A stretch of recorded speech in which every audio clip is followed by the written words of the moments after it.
નમસ્કાર દર્શક મિત્રો, હું શીતલ મહેતા ન્યૂઝ ઓફ કચ્છમાં આપનું સ્વાગત છે। જોઈએ આજના સમાચાર। ગાંધીધામ ટિમ્બરની અમુક પેઢીઓની અમદાવાદ ડીજીજીઆઈની ટીમે 37 કરોડની જીએસટી ચોરી પકડી। ગાંધીધામની 5 ટિમ્બર પેઢીમાં Ahmedabad directorate general of GST intelligence DGGI એ દરોડા પાડીને 37 કરોડના જીએસટી ચોરીના કૌભાંડનો પર્દાફાશ કર્યો હતો। અમદાવાદની ટીમે સ્થાનિક જીએસટીને સૂતા રાખીને સફળ કાર્યવાહી કરી હતી। પૂર્વ કચ્છ અને ગાંધીધામ આસપાસ આવેલી ટિમ્બરની કંપનીઓમાં યેન-કેન પ્રકારે જુદા જુદા કૌભાંડ આચરવામાં આવે છે।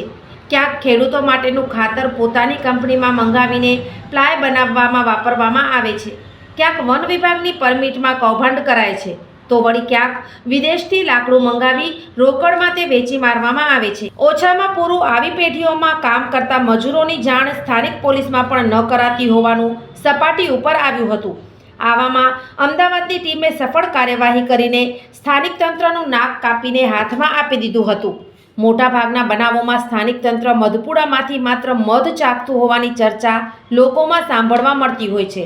દરમિયાન અમદાવાદ ડીજીજીઆઈની ટીમે MK timber, PR wood, Saraswati wood, Shyam wood સહિત 5 પેઢીમાં કાર્યવાહી કરી હોવાનું અંતરંગ સૂત્રોએ જણાવ્યું હતું। આ પેઢીઓ વિદેશથી લાકડું આયાત કરી તેનું બિલ વગર રોકડમાં વેચાણ કરાતું હોવાની જાણ ટીમને થઈ હતી, જેના આધારે સર્ચ અને દરોડાની કાર્યવાહી કરવામાં આવી હતી। આ કાર્યવાહી દરમિયાન ટીમને 37 કરોડની જીએસટી ચોરી મળી આવી હતી, તેમજ એક પેઢીના માલિકના ઘરમાંથી 43 કરોડ રોકડ મળી આવી હતી। 18% જીએસટીની ચોરી કરવામાં આવતી હતી। સરકારી તિજોરીને ચૂનો ચોપડવાના આ પ્રકરણમાં 37 કરોડની જીએસટીની ચોરી બહાર આવી હતી।